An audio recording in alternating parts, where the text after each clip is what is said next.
What if I told you the most haunting sound to her isn't your voice, it's your absence, not your explanations, not your pain, just silence, pure, calculated silence.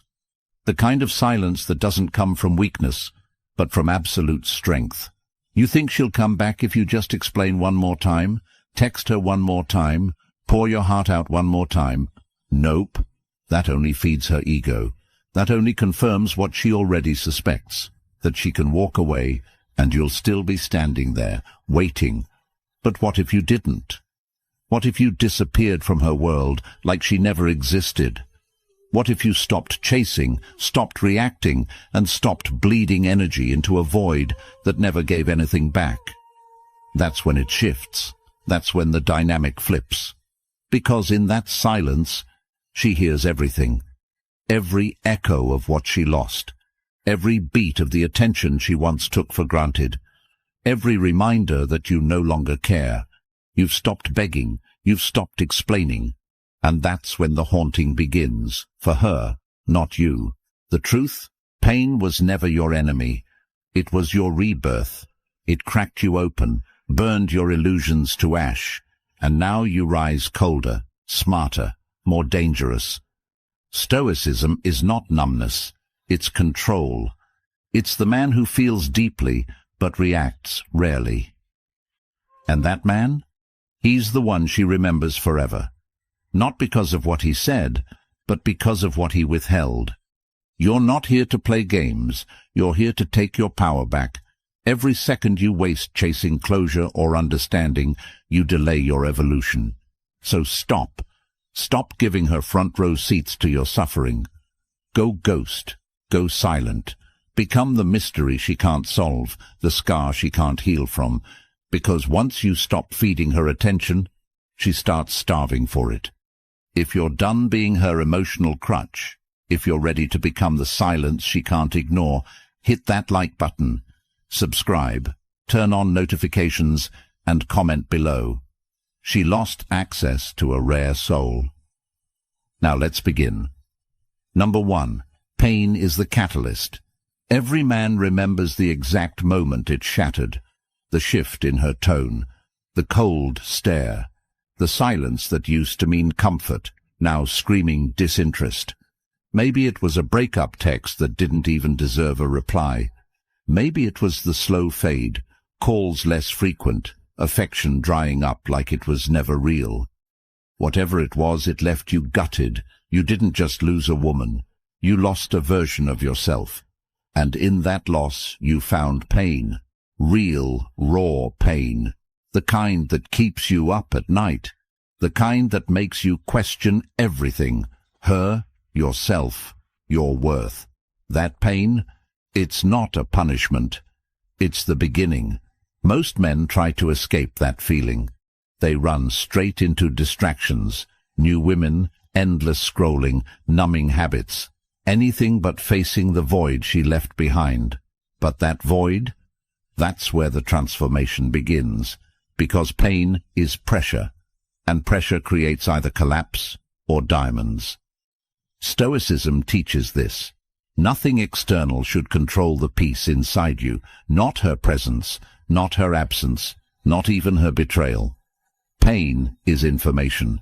Pain is a messenger. And if you're brave enough to sit with it instead of drowning it, you'll understand what it's trying to show you. She didn't destroy you. She exposed you, exposed your illusions, your blind spots, your neediness, the false sense of control you thought you had. You see, heartbreak isn't a glitch in the system.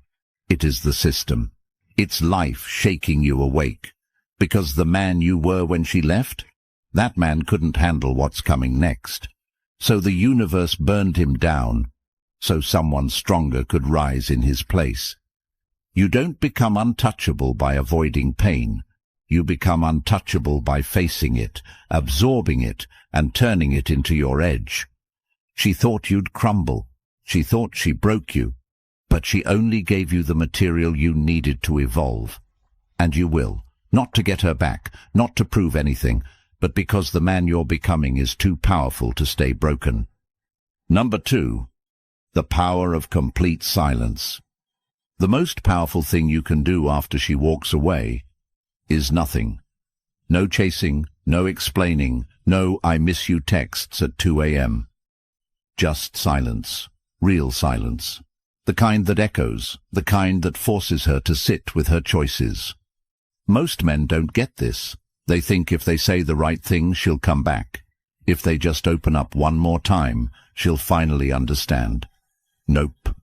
Every word you send after she's already disconnected makes you look smaller, makes her feel more powerful.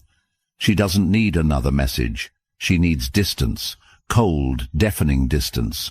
You think silence is passive. It's not. It's pressure, emotional pressure that grows with every day you don't reach out, with every hour you don't validate her ego. See, most women expect the fallback. They expect the apology, the breakdown, the paragraphs.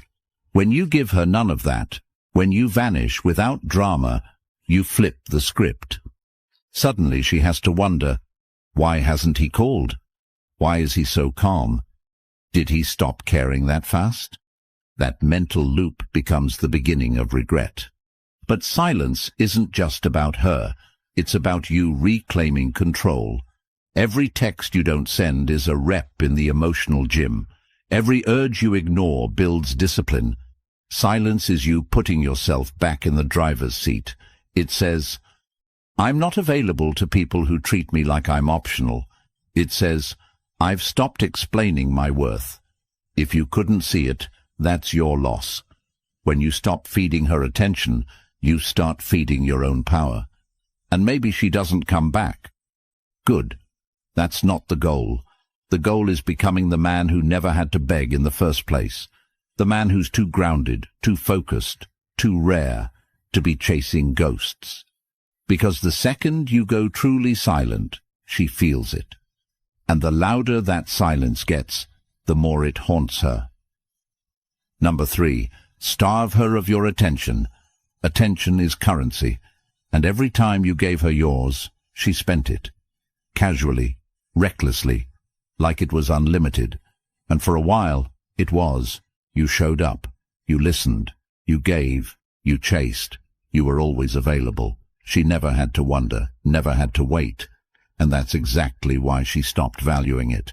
Because what's always available is never rare, and what's never rare is never respected. So now, you starve her, not out of spite, but out of self-respect. Understand this. Your attention is the most valuable thing you own. It's your focus, your time, your energy. It's what you build your empire with. And when you give that energy to someone who doesn't reciprocate it, you're robbing your future for the comfort of the past. Starving her of your attention doesn't mean acting cold. It means acting calculated. You stop watching her stories. You stop liking her posts. You stop checking her page like it holds the answers to your pain. You unplug. You disappear. Not because you're hiding, but because you've remembered who the hell you are. When you cut the supply, she feels it. Because women know when the attention dies. When the spotlight goes dark, the silence screams. And the louder it gets, the more she starts replaying the moments. Not the fights, not the breakup, but the absence, the lack of validation, the withdrawal of emotional resources she once took for granted. Now she wonders, why isn't he watching me anymore? Who has his attention now? Did he move on? That curiosity breeds discomfort, and discomfort breeds regret. But none of that is your focus anymore. You're not playing games. You're protecting your energy, because that attention, it now belongs to your growth, to your goals, to your discipline. You've cut off the emotional fuel line to her ego, and you're redirecting it into yourself. That's not manipulation. That's power. And the moment she realizes she can't feed off your attention anymore is the moment she starts starving for it. Number 4. Emotional detachment is dominance. You don't win by out-loving her. You win by out-centering her. Emotional detachment doesn't mean you never cared. It means you've stopped giving your emotions to someone who mishandled them. The moment you stop reacting, truly stop reacting, you flip the entire dynamic, because now she can't predict you, she can't manipulate you, and she can't feed off the drama she used to control you with. That's what real dominance looks like. Not rage, not revenge, restraint. See, most people are addicted to reactions. They crave the emotional highs and lows because it tells them they still have power over you. But the Stoic man is different. He doesn't flinch. He doesn't explode. He doesn't chase. He feels everything, but responds to nothing unless it deserves his energy. That's what separates boys from men, and that's what haunts her more than anything, realizing that the man who once gave everything has gone emotionally cold. You might think being detached makes you heartless. Nope. It makes you formidable. You still feel the pain. You still remember the good times, but you've put all of that in its place. You're no longer making decisions based on hope or loneliness or nostalgia. You're making decisions based on logic, discipline, and self-respect. You've put her where she belongs, in the past. Not with hatred, not with bitterness, just distance. Cold, clean distance. She might try to provoke you. She might test you. She might reach out just to see if the leash still fits. But now, you don't bite. You don't break character. You don't give her what she expects. And that drives her insane. Because you've become unreadable, unshakable, unreachable. That's emotional dominance. That's the kind of power no one can take from you, because you don't need them to hold it. You hold it yourself. Number 5. Rebuild in the shadows. The greatest transformation doesn't happen in public. It happens in silence, in solitude, in the shadows. After the heartbreak, most men seek visibility. They post more. They try to look unbothered. They want her to see how well they're doing. But that's ego, not growth. Real rebuilding is done off the radar. No validation, no announcements, just the daily grind of becoming untouchable. Because when you rebuild in silence, you don't just surprise her. You reinvent yourself for you, not for her. Disappearing isn't weakness, it's strategy. The world doesn't need to witness your evolution. She doesn't need to watch your glow up in real time. Let her wonder. Let her sit in silence, checking your page and finding nothing. No clues, no signals, no closure, just emptiness. Meanwhile, you're in the gym. You're reading, you're learning skills, you're stacking cash, you're healing, quietly, ruthlessly, and with every day you go silent, you sharpen.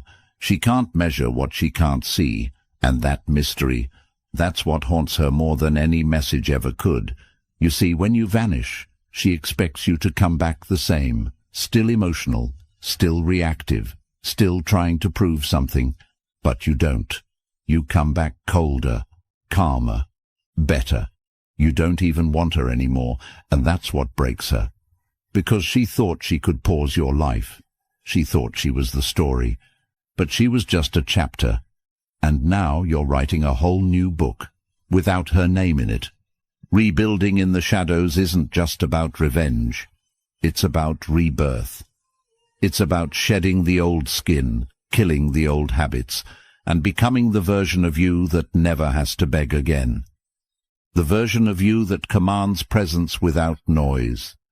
So let her sit in the last memory she has of you, while you evolve into someone she'll never recognize and never have access to again. Number 6. Attraction isn't chaste. It's magnetized. You've been lied to. You were told that if you just love her harder, show her more, give everything, she'll stay. Nope. That kind of love doesn't attract. It repels. Why? Because what's freely thrown at someone who hasn't earned it loses all value. True attraction isn't created through pursuit. It's created through presence, through self-mastery, through a man who doesn't need anyone's attention to feel whole. That's what magnetizes, not the chase, but the pull. When you stop chasing her, something unexpected happens. She starts feeling the absence, and when she sees you calm, focused, unbothered, she begins to feel curiosity, then confusion, then discomfort. Because attraction doesn't live in comfort, it lives in uncertainty. And a man who is content without her is dangerous. He doesn't need to prove anything. He just is. He moves like someone who knows his worth and refuses to sell it cheap. Stoicism is attractive because it's rare. The average man is emotionally impulsive. He reacts, he overextends, he tries too hard. But the Stoic man holds the line. He doesn't perform. He doesn't flex. He just builds, quietly, relentlessly. And in that process, something magnetic forms. People start watching. They start wondering, especially her, because deep down she remembers the version of you that used to orbit around her. But now, you've become the sun, and she's just another planet spinning in silence, hoping to feel your gravity again. But here's the key. You're no longer performing for her. You're not posting for attention. You're not moving with an audience in mind. You've gone internal. And ironically, that's what brings the attention. When you stop chasing it, when you stop caring if they notice, that's when everyone starts noticing. Because true attraction isn't loud. It's a quiet power that doesn't ask to be seen, but can't be ignored. Number 7. Your indifference is her mirror. She expected a reaction. She expected anger, sadness, desperation, something, anything. But when all she gets is your indifference, that's when the panic sets in. Because indifference is the one thing she can't spin. It doesn't validate her. It doesn't fuel her ego. It doesn't even confirm that you still care. It just exists, cold, quiet, unshakable. And that silence, that indifference, it reflects her. It forces her to confront what she did without the distraction of your emotions. Indifference is power, not because you don't feel, but because you've made peace with the outcome. You're no longer trying to fix it. You're no longer trying to be understood. You've closed the book. And now she's left staring at a man who used to break his back trying to make things right, and no longer moves. That kind of stillness, it's not passive, it's deliberate. It's the mark of a man who finally chose himself. And here's the truth most won't admit. Indifference is louder than hate. Hate still implies passion, still implies attachment. But indifference, that's the emotional death.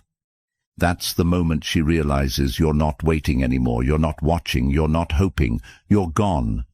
Not just physically, but mentally, spiritually, emotionally. And once she senses that absence, real absence, it rattles her, because now the mirror's turned, and all she can see is herself. No more deflection, no more blame, just the echo of what she did, staring back in complete silence. And the man she once thought would always be there?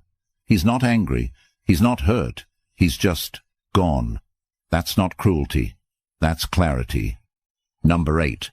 Her games only work if you play. Manipulation thrives on participation. Emotional games only work when you respond, when you engage, when you care enough to react. The silent treatment, jealousy traps, breadcrumb texts, the accidental likes on your profile. These are all hooks. She's testing. Not for love, not for connection, but for control. And every time you take the bait, you give her what she really wants. Proof that you're still invested, that she still owns space in your mind, that she still has power. But here's where you separate yourself. You don't play. You see the game and you refuse to sit at the table, because when a man has emotional discipline, the bait doesn't tempt him. He sees the patterns. He understands the manipulation, and instead of reacting, he detaches, quietly, fully. That's what breaks the game, removing your energy from the equation. She sends a flirty message out of nowhere. You don't answer. She posts a thirst trap. You don't look. She brings up memories to trigger nostalgia. You don't bite. Not because you're bitter, but because you're done. The Stoic doesn't engage in drama because drama is noise, and noise disrupts clarity, and clarity is what you have now. You know what she's doing, you know why, and you're not here for ego battles or mind games. You're here for peace, for purpose, for power, and she can't manipulate a man who's built his identity outside of her validation, so let her play alone. Let her wonder why nothing works on you anymore, why the old buttons don't press, why the old tricks fall flat.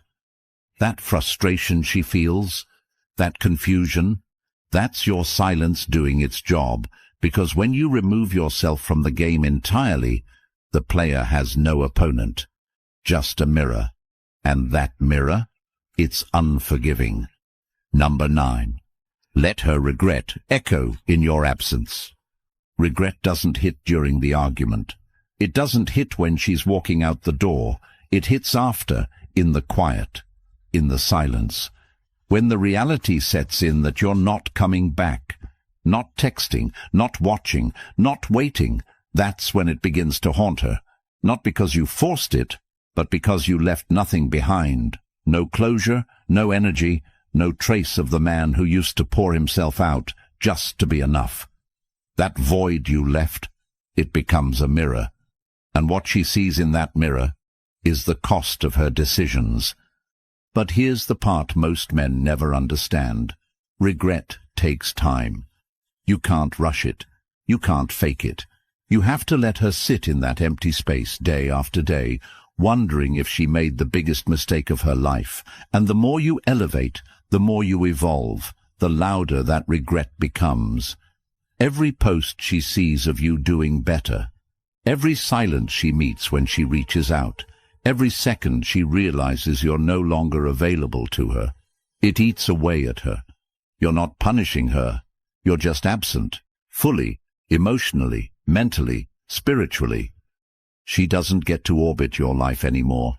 No updates, no access, just the haunting memory of what she once had and can never reach again. And maybe she'll never admit it. Maybe she'll keep pretending like she's fine. But behind that mask, the regret grows. Because women don't miss the guy who begged. They miss the guy who walked away with dignity, rebuilt without drama, and never looked back. That's what your absence becomes. Not just silence, but a mirror she has to face every single day. And when there's nothing left to distract her, nothing left to pull from you, her only company is the echo of her own mistake. And that echo, that's your closure. Number 10. Become unreachable, not just unbothered. Being unbothered is temporary. It's surface level. It's pretending not to care while still checking your phone, still watching her updates, still hoping she sees your growth. But being unreachable, that's a different frequency. That's when she couldn't access you again even if she tried. Not because you blocked her, but because you outgrew her. Because you moved so far beyond who you were that the version of you she knew no longer exists. And that distance, that's what breaks her spirit. Unreachable means you've done the work. You didn't just act detached, you became detached. Fully. You've filled your time with purpose, not distractions. You've stopped defining yourself by her opinion. You're building things, creating, winning. And the higher you climb, the smaller she becomes in the rear view. You no longer need her validation, her attention, her presence. You've built a life where her absence is not just tolerated, it's preferred. The ultimate revenge isn't success, it's evolution. And the irony, the more you stop caring, the more she starts. Because now she doesn't have access to your energy, your mind, your world.